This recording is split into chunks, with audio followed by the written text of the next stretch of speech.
20? 8. But you know the state capital. Yeah. I've been in it many times, but I haven't been in it recently. They're renovating it. Yeah, absolutely. Looking forward to it. So the Science Museum's the one in 7th Street, and it fronts on which street? Johnson. Okay. It's just Directly across from the legislature. Oh yeah, I've been in there before, but it's been a while, so. I was joining the actually go to my classes. You get caught up on your math last night? I did late, but I got caught up on it. I had to learn and do the homework, but it was good. But now it's interesting now with like short videos, because it's like now we can post their stuff. You can go back and watch videos. That's great. It's good to eat. But then it also attributes to content.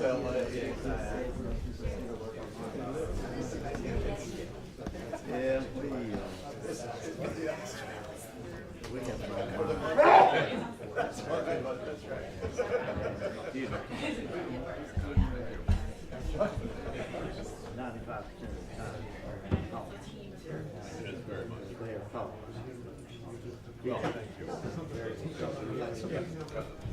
Teachers, they have to be on screen. And they have to stay on screen. They can't just click on and say, yeah, I'm here, and then turn off the video and Do whatever. yeah. That's good that you have that rule. Otherwise, I don't know how you try. No, it works pretty good. Hey, how was dinner? You took us to some Indian town. Can't blow it up. Doesn't do anybody any good.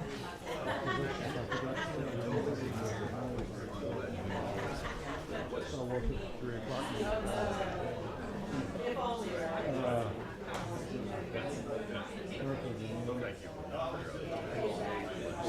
Where did we go last night? Come on. It was good. Yeah. She don't like me. I do now. I mean, it's been off my map for years. It's actually one of the only things I don't take. Yeah. So it was really good. I'm very, very good.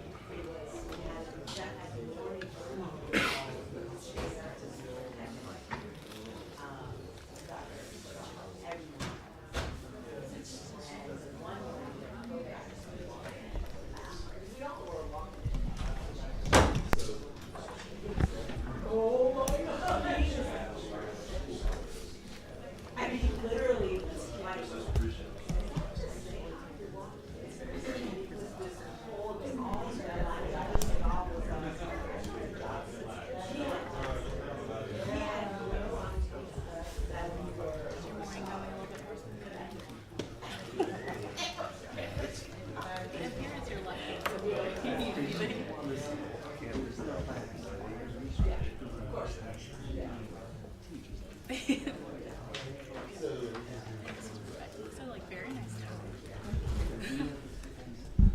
No. Did you really? Yes.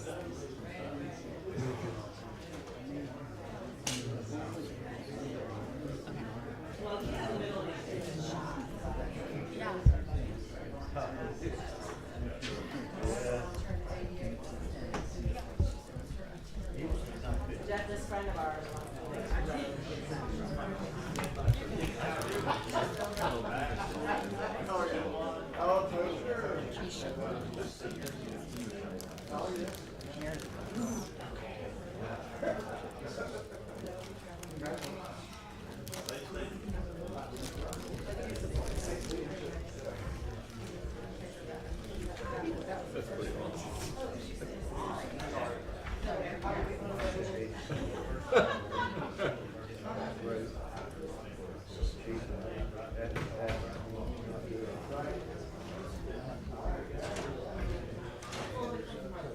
So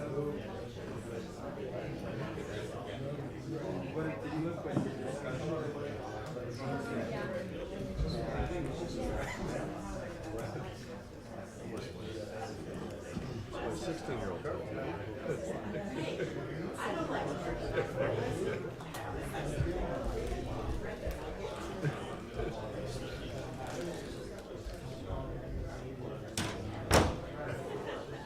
Never mind that.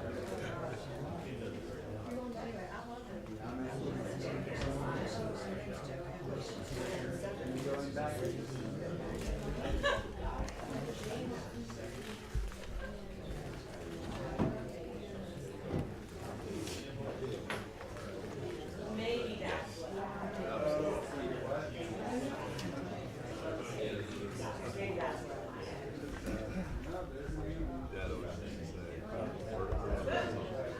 That's your number one.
Back in session, and I understand superintendent no report this month. That's correct.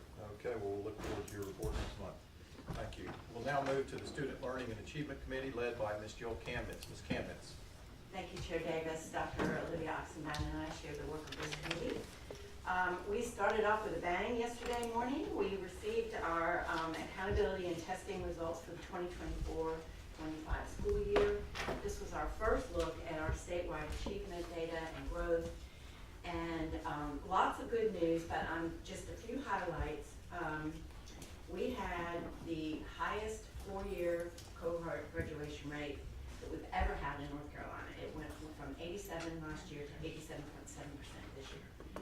Really great news, particularly since this is one of our major measures on the strategic plan in our goal to be best in the country. The percent of students who were proficient in reading and math was the highest in the last 3 years for 12 of our 15 tests that are administered. Our composite results for all race and ethnicity subgroups were the highest in the last 3 years. All of our EOG math tests showed an increase in proficiency for the 3 years. And we this year last year had the lowest number of low performing schools that we've had in the last 3 years. So lots of good news. Also some things that we know we need to work on. We are counting on our strategic plan to lift all of the students up, but particularly we're going to focus on the need for extra attention to grade 3 reading, English 2, and math 1. We have to say once again that this is due to the hard work of our teachers and our students, and we are so appreciative of that. And I guess I'm looking over at our principals, and I don't want to leave them out because I know that they are a critical part of this work and the success of our schools and our students. So great news, lots of information was in the presentation, and I encourage everyone listening to go online and pull up the data and take a look at what we accomplished last year.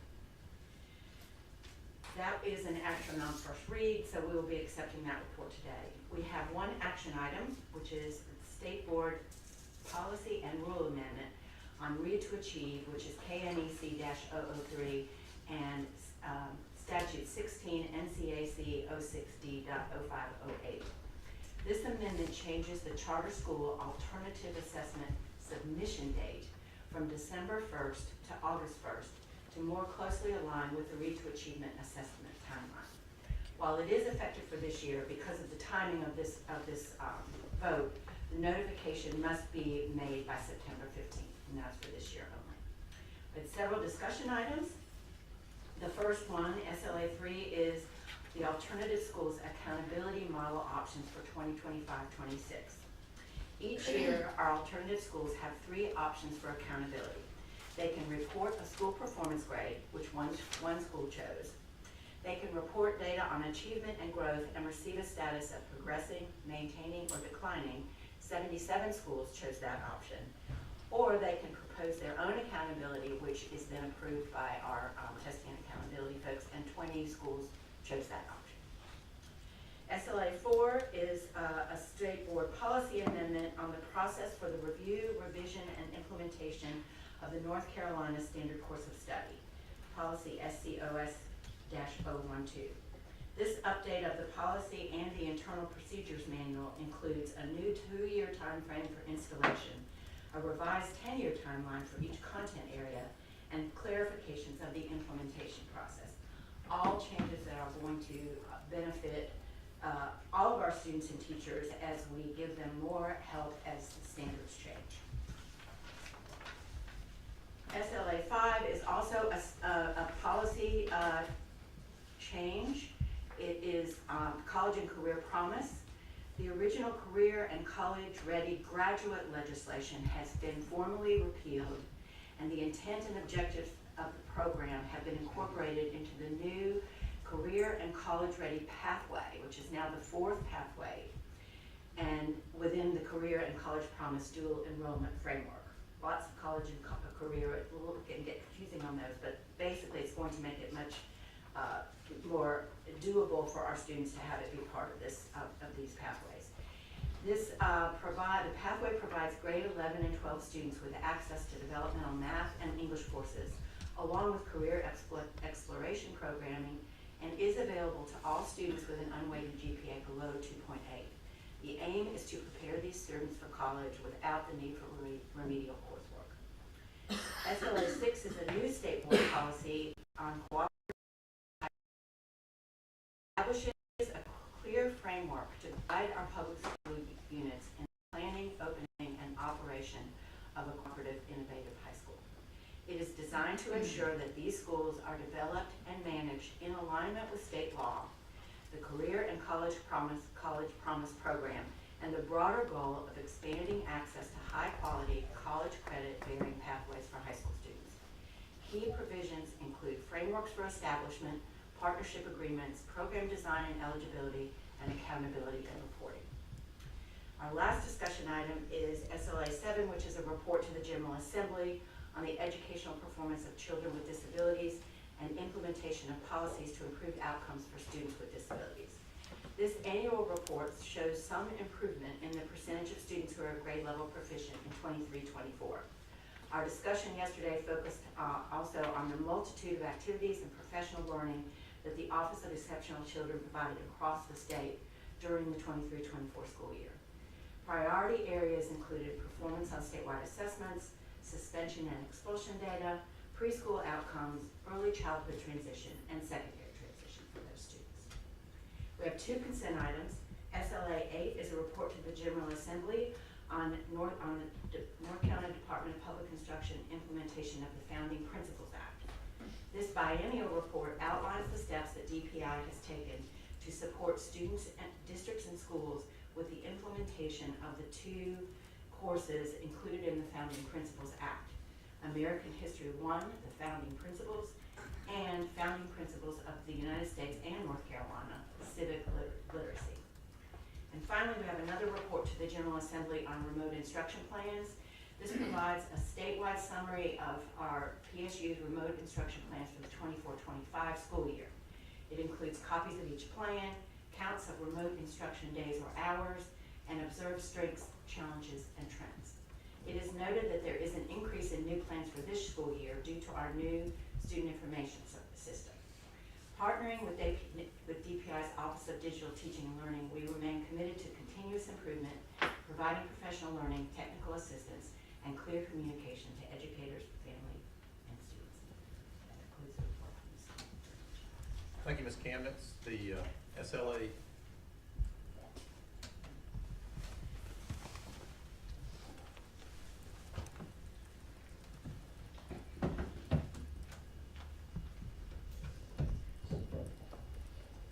Thank you, Ms. Kamnitz. The SLA committee is bringing us 4 items, SLA 1 and 2, for our action agenda later today. Are there any questions on the SLA report?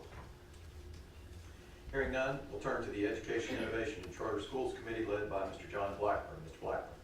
Thanks, Chair Davis. I am joined in this work by my colleague, Ms. Jill Kamnitz. We have one item for discussion today. Dr. Felder and Mr. Toronto presented to us SBE Policy Amendment Rules Update for school reform models. I hope that you got to listen to it yesterday and will spend some time looking at it. In my opinion, it is a cleaner, easier way for schools to be able to matriculate through the Restart program. Mr. Chair, that concludes our report. Thank you, Mr. Blackburn. Any questions? We'll now turn to the Educator Standards and Practice Committee led by Dr. Olivia Oxendine. Dr. Oxendine. Thank you, Chair Davis. I am Olivia Oxendine, Chair of the committee, and joining me in the leadership role is Dr. Janet Mason. This month we have 3 items coming before the board, 3 discussion items. ES&P 1 was presented yesterday by Dr. Bullock, Ann Bullock, who chairs the Pepsi commission that helps us with our professional educator standards. She came to the board as a request of this board last month, based on a remand, and to relook at 2 areas of the EPP accountability model, and those 2 areas had to do with the public versus the non-public communication to our EPPs based on outcomes from program reviews. The other area that we requested that Pepsi reconsider was the distribution of the weights along the 5 program area measures. And those measures, once again, number 1, the first one is the Ed TPA, and that has a weight of 60%. That did not change from the presentation a couple of months ago. The recent graduate survey remains at 15%. The employer survey remains at 15%. The Pearson Reading Foundations of Reading exam, one of our SBE licensure exams, moved from 10% weight to 5% weight. The Praxis 2 declined or decreased to a 0% weight, and EVOS declined or decreased, I should say, from 10% to 5%. This item, the report, we are receiving the report today, heard yesterday, and this work will continue during our 2.5-day planning session in November. So we are going to be working on the content of this particular item over the next few weeks. ES&P 2 was presented by Dr. Charlene Pittman, and this has to do with policy changes under TCED, amendment to the beginning teacher support program, refine the definition of a beginning teacher, and the definition of a beginning teacher is fewer than the teacher who teaches fewer than 3 years, has fewer than 3 years of teaching experience, regardless of the pathway, and the teacher must participate for 3 years in the beginning teacher support program. And we also, in that item, also did some clarification around the graduate survey as to when that recent graduate survey should be completed, and it should be completed at the end, administered at the end of the teacher's first year of teaching after the completion of an EPP program. The third item, ES&P 3 Policy Amendment to LICN 003, was presented by Dr. Cumberland. And I want to call attention to something I failed to mention earlier. This comes under Pillar 2. So I'm noticing that the items on the agenda are tied to our strategic plan, so I wanted to note that under Pillar 2. And I think all of my items probably fall in that category. Policy Amendment LICN 003 has to do with some revisions in the manual regarding the cleaning up and removing old tests and the date of those tests, and the addition of the North Carolina Principal Portfolio Assessment. We do not have a cut score, but that will be coming to us over the next few months. So that concludes my portion of the agenda. Thank you, Dr. Oxendine, and I particularly appreciate you pointing out the relationship between the agenda items and the strategic plan. That actually carries through every item on our agenda this month, so appreciate that. Next, we'll turn to Business Operations Committee report, and I'll turn to our Vice Chair, Mr. Blackburn. Mr. Blackburn. Thank you, Chair Davis. I'm joined in this work by our Vice Chair of the Board, Mr. Alan Duncan. Business Operations 1 is appeal from Winston-Salem Forsyth County Schools. Following a hearing on September 2nd, 2025, the BizOp Appeal Committee moved to recommend to the full Board of Education that extend the grace period for imposing interest on the Winston Board on the outstanding $3.4 million debt to DPI until November 20th, 2025, subject to the Winston Board presenting a good faith repayment plan to the State Board BizOp Appeal Committee on November 4th, 2025, with repayments to start no later than January 20th, 26. I'll pause if anybody has any questions. One additional point, Ms. Blackburn, is we will vote on this item separate from all our other agenda items. Yeah, thank you. Business Operations 2 is approval of contracts over $500,000. The first one is professional liability insurance. Ms. Eileen Townsend presented this to us yesterday. She always does an amazing job working for us to make sure we can save money. This particular piece of insurance is a very large contract, and we fortunately were able to save some money on this one, and it is very important to all of our teachers and our folks that work in the school system. So thanks to Ms. Townsend for that. So that's contract number 1. Contract number 2 is 806 Technologies. That's Title I, the crate. Mr. Alex Charles presented that to us. The cost has gone up a bit, but the scope of what it's covering has also increased. So I felt that was a great explanation by Mr. Charles. Contract number 3 is ECPA Cohort Assistant Principal Leadership Accelerator. This was supported by the North Carolina Principal and Assistant Principal Association, and I think that was it went up some, but it was very well, it was very well negotiated. BizOp 3, SBE Policy Amendment, North Carolina Public Schools Allotment Manual. Ms. Jennifer Bennett presented that to us. BizOp 4, SBE Policy Amendment, School Attendance and Student Accounting Manual. Thanks to Ms. Bennett for always keeping us the rules updated for the space that we work in. So thanks to Ms. Bennett for that. Action items, BizOp 5, rules update, SBE rules readoption for federal programs. We talked about this last month. Ms. Rachel Finley and Mr. Charles presented that last month. It has to do with federal programs in nutrition, school nutrition. BizOp 6, we talked about last month. Once again, this is Ms. Brigman presented to us on specialty programs and federal, with our federal programs. We had discussion items. Dr. Hudgens presented a plan for a competitive grant with exceptional children. This was very well presented, and I thank all the folks on Dr. Hudgens' team for finding the money to do this and to help us recruit more teachers in that space. So thanks to Dr. Hudgens and all of her team for their extraordinary work. We had 2 consent items. BizOp 8, Diane Delaney report to the Governor and General Assembly, security of student records.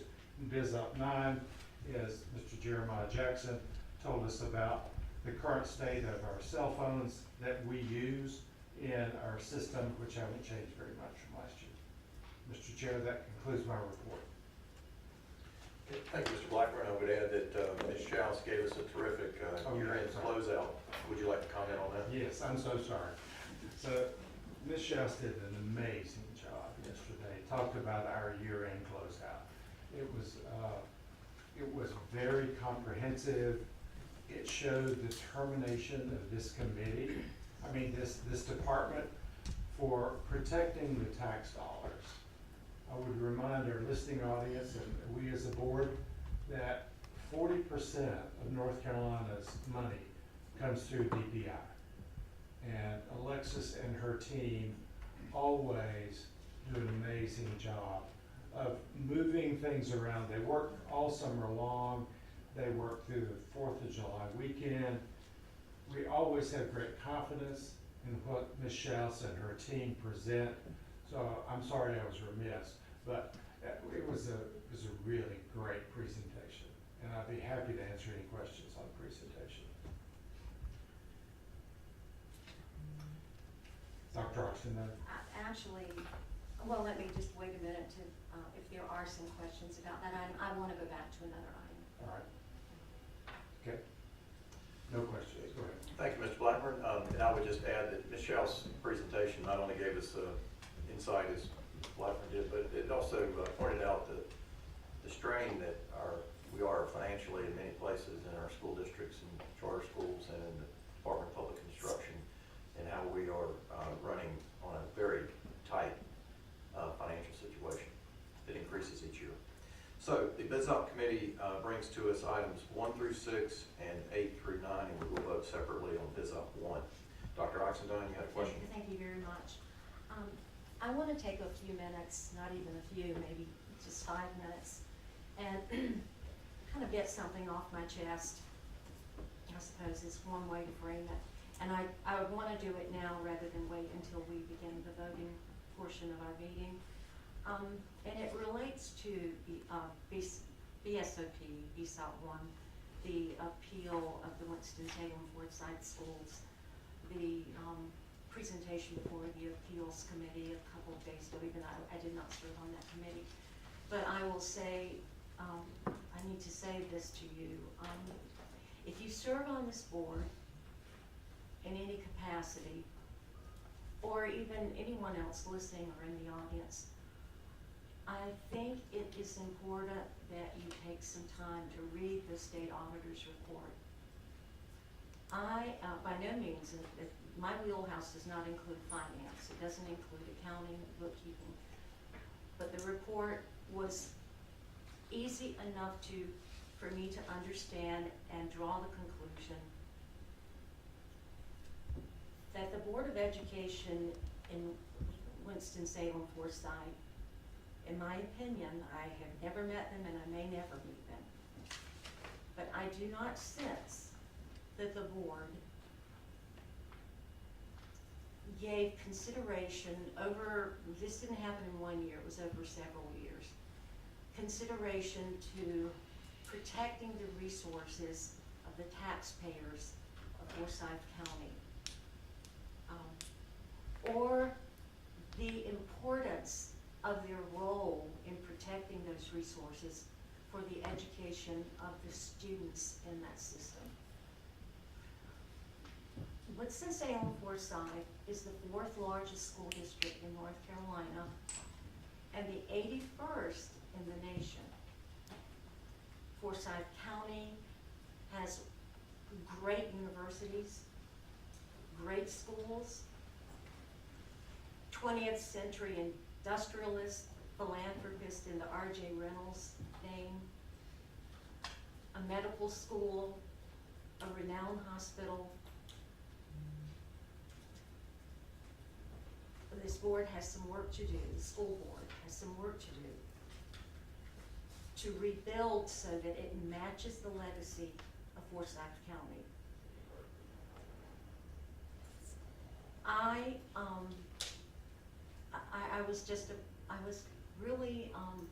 I was appalled in reading the 8 findings. 8 findings, clearly worded.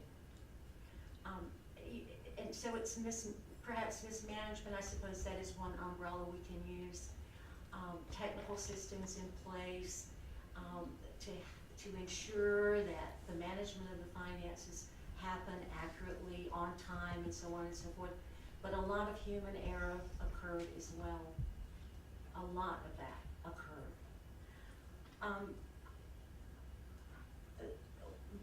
report really needs to be a case study.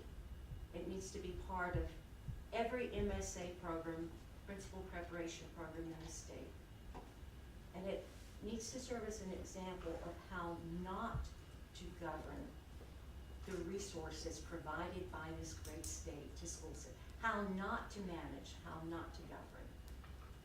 It just needs to be a case study that appears in programs of study and the syllabi of every EPP that prepares school leaders in North Carolina. It could be a textbook in and of itself on school finance.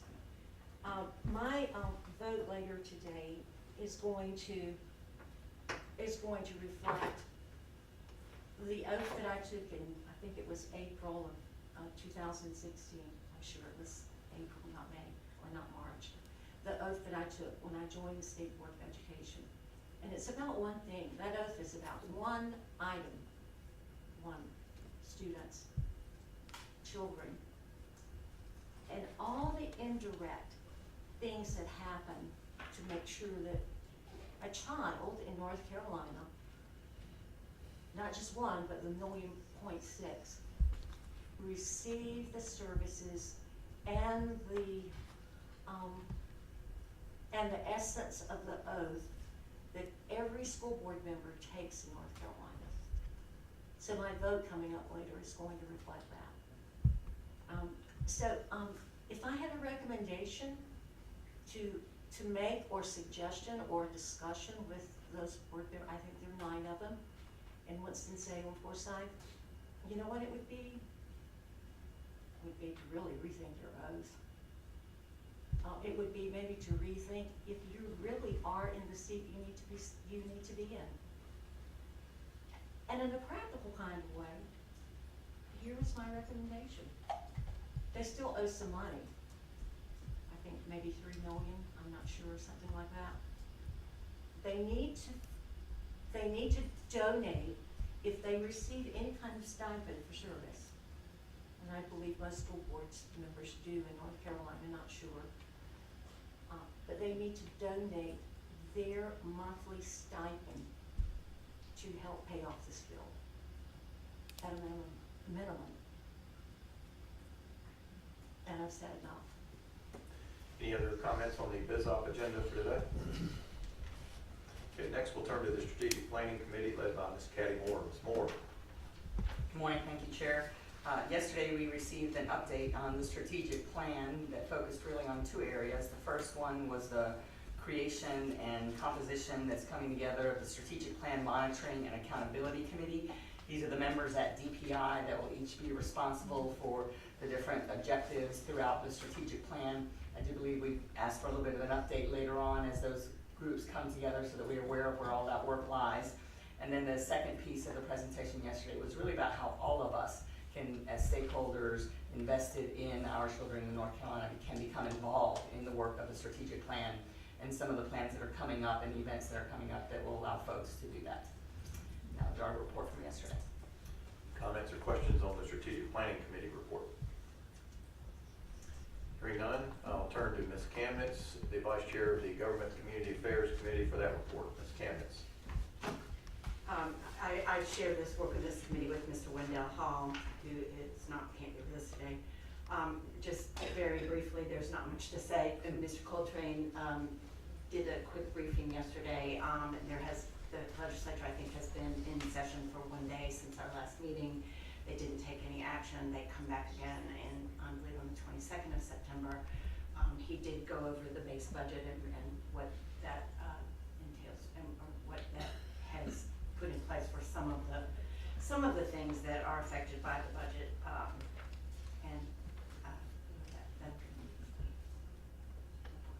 Thank you, Ms. Kamnitz. Any questions? Okay, at this time we'll pause our open session and go into closed session. I request a motion to go into closed session. Vice Chair Duncan. Thank you, Chair Davis. I move that we go into closed session pursuant to North Carolina General Statute, Section 143-318.11A3, to consult with our attorneys in order to preserve the attorney-client privilege between the attorneys and the public body. Motion by Vice Chair Duncan. Is there a second? Second. second by the treasurer. Any discussion? Mr. Fafaria? Dr. Oxendine, Yes. Ms. Chemnitz, Yeah. Mr. Keenan, Yes. Mr. Hall, Dr. Mason, Yes. Mr. Blackburn, Yes. Ms. Moore, Yes. Treasurer Briner, Yes. Lieutenant Governor Hunt, Yes. Vice Chair Duncan, Yes. Chair Davis. Yes. Motion carries. We'll immediately go into closed session behind us, and when we exit closed session, we'll be back in open session.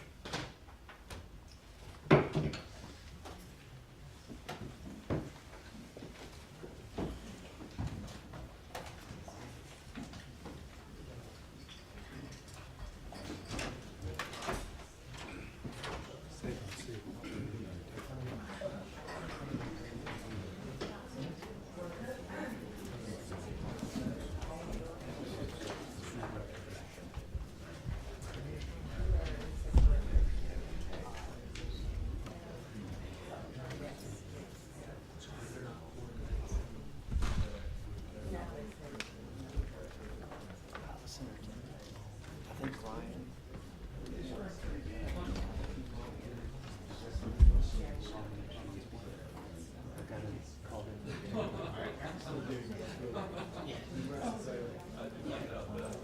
Did it not work? It's in line level. I've got to do something. Yeah. So if you can do mine. I'll knock out somebody. This is really low.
That's a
back in session, and the next item on our agenda is the chair's report. We have one item in the chair's report, and that concerns our continuing efforts to support and guide the financial health. And recently, our state auditor participated in that endeavor by conducting an audit of the Winston-Salem and Forsyth County schools, and he released that report with a cover letter recently, which included the statutory language about the local government commission and the State Board of Education working together in terms of an independent audit of the school district. And at this time, I'd like to call on a member of our general counsel team, Mr. Tim Hagemeyer, who has been working on this on our behalf and has engaged with the state auditor's office. So Tim, Mr. Hagemeyer, if you could give us some of the statutory background and then your conversations with the auditor. Thank you. Absolutely. So as the chair mentioned, the statute that is controlling here is North Carolina General Statute 115C 447, which requires if the State Board of Education makes a finding that there were management failures in a school district, they should call for, an independent audit which will look at the internal controls of that school district. The conversation I had with the auditor's office was to determine, so the statute 115C 447 has two different parts to it, and depending upon whether the findings were originally identified by the district's auditor during normal annual financial audits, or if they were not uncovered by those annual financial audits, there's two different ways that the state board is to proceed.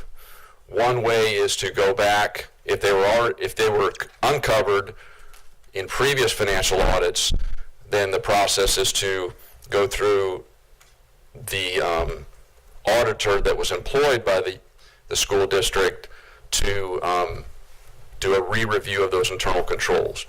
If those findings were not found by the auditor, the annual auditor, then the statute calls for the state board, together with the LGC, to employ a independent auditor to do a look at the internal controls of those the school unit. So my conversation with the auditor's office this morning was to determine which findings in their special report they felt were not uncovered by the audit, the previous auditor. And from that conversation, the following findings were not uncovered. It was their opinion of that.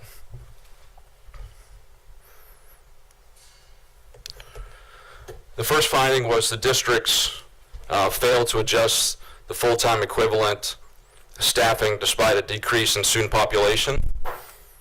The second finding was the district used temporary COVID-era funds to pay staff salaries and did not remove positions when the temporary aid ended.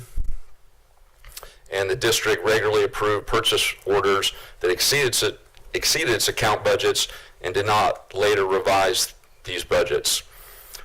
The conversation I had with the auditor's office did not go through absolutely every finding. The conversation ended shortly after looking at those findings because the statute only calls for identifying one finding that the previous auditors did not uncover.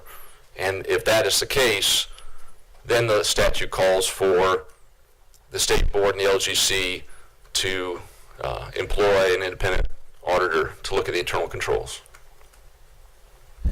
Thank you, Mr. Hagemeyer. Any questions of Mr. Hagemeyer on the statutory authority and the conversations with the state auditor office? Vice Chair Duncan? This is only comment to say, it should not be implied necessarily that the previous outside auditor missed something that they were supposed to be looking at by these findings, because these findings by the state auditor are different. And I think a clarification of that type might be appropriate to be said. Thank you. In addition, I would comment that the audit of the 2024-25 school year is currently being conducted. So these findings by the state auditor, I assume, are for previous year's audit findings, audit reports, as opposed to the most recent school year, which we do not yet have, or the Winston-Salem Forsyth County Board does not yet have their audit report. That's correct. Okay. Any other comments? Okay. In addition, I would add, the Forsyth County Board, in conversations I've had with their leadership, and I believe I speak for this board in saying this, we really need that local audit to be completed in a timely fashion. I know they recently got an extension, districts did till December. We really need that audit report completed in October. If there's any way for them to comply with that.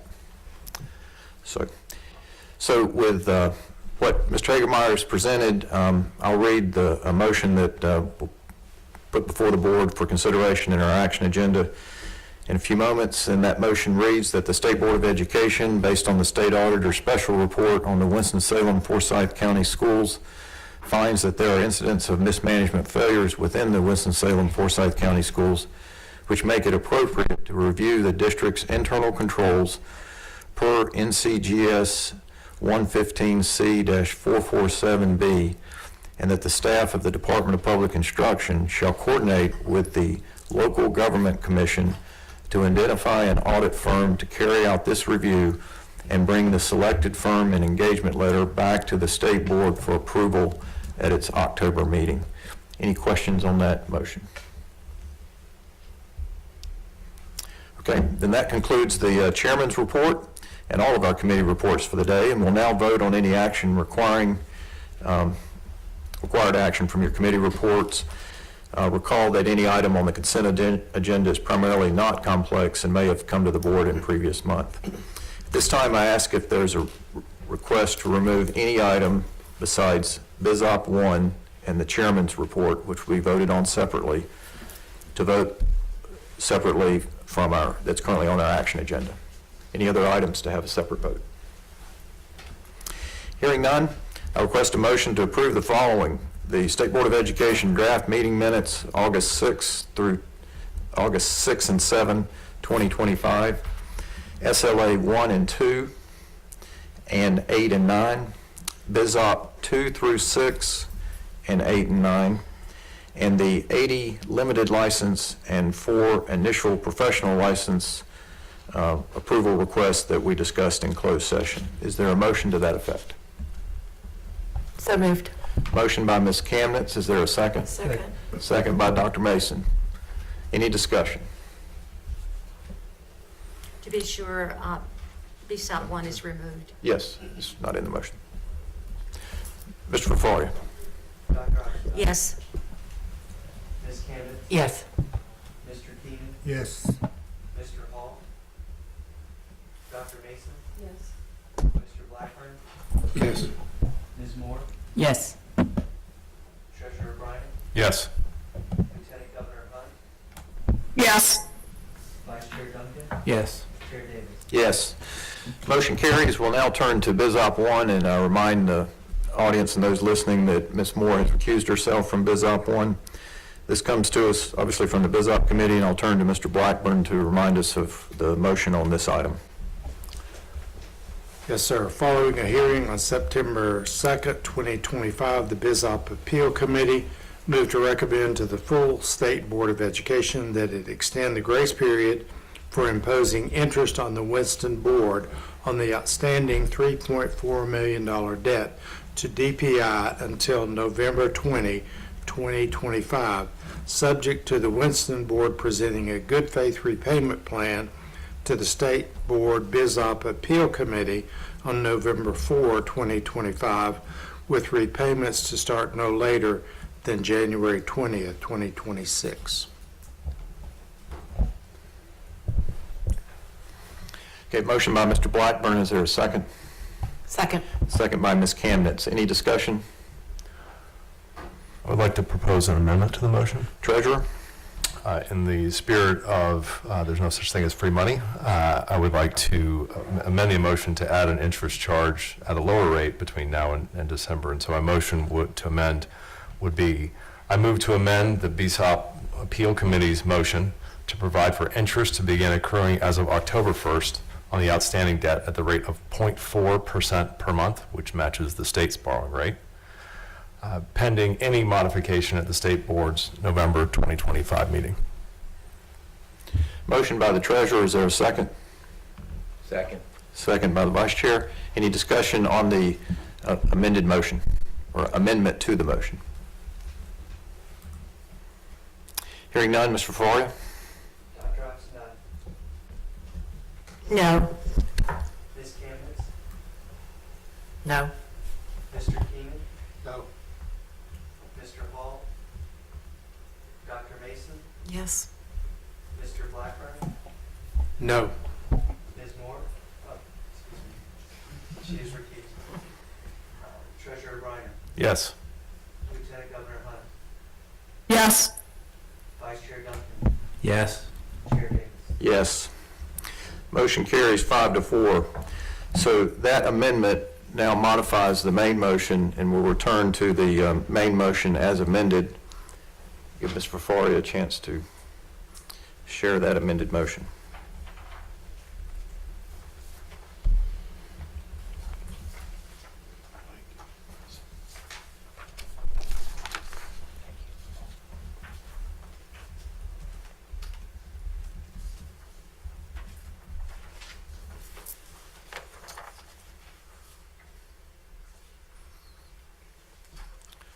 Okay, so now we're back to the amended motion, and I'll turn to Mr. Blackburn to read that into the record.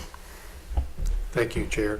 The amended motion is the Winston-Salem Forsyth County Schools will be charged interest to accrue beginning October 1, 2025 at the rate of 0.4% per month on the outstanding $3,409,545.33 debt to the state, subject to the Winston-Salem Forsyth County Schools Board of Education presenting a good faith repayment plan to the State Board of Education BSOP Appeal Committee on November 4, 2025, with repayments to start no later than January 20th, 2026. Motion by Mr. Blackburn. Is there a second? Second. Second by the treasurer. Any discussion? Mr. Fafaria? Dr. Oxendine. No. Ms. Chemnitz. No. Mr. Keenan. No. Mr. Hall. Dr. Mason. Yes. Mr. Blackburn. No. Treasurer Reiner. Yes. Lieutenant Governor Hunt. Yes. Vice Chair Duncan. Yes. Chair Davis. Yes, motion carries 5-4. That takes us to our final item of, on our action agenda, and I believe, Ms. Moore, you would want to recuse yourself from this item as well. I will, thank you. Okay. Yes, let the record reflect. Okay, this deals with the, in the chair's report, the report we received from Mr. Hagemeyer concerning the state auditor's special report on the Winston-Salem Forsyth County Schools.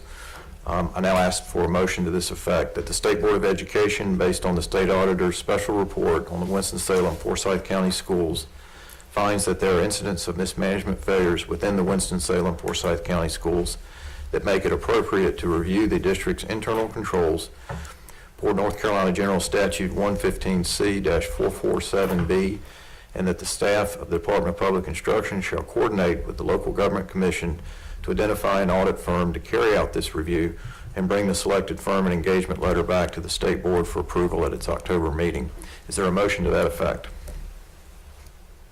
So moved. Motion by Ms. Chemnitz. Is there a second? Second. Second by Dr. Oxendine. Any discussion? Hearing none, Mr. Fafaria? Dr. Oxendine. Yes. Ms. Yes. Mr. Keenan, Yes. Mr. Hall, Dr. Mason, Yes. Mr. Blackburn, Yes. Treasurer Briner, Yes. Lieutenant Governor Hunt, Yes. Vice Chair Duncan, Yes. Chair Davis. Yes, motion carries unanimously. So that concludes our action agenda. Before we leave, want to make one statement. The steps we just took concerning the Winston-Salem Forsyth County School were difficult decisions, similar in many ways to the difficult decisions that lie before the Winston-Salem Forsyth County School Board.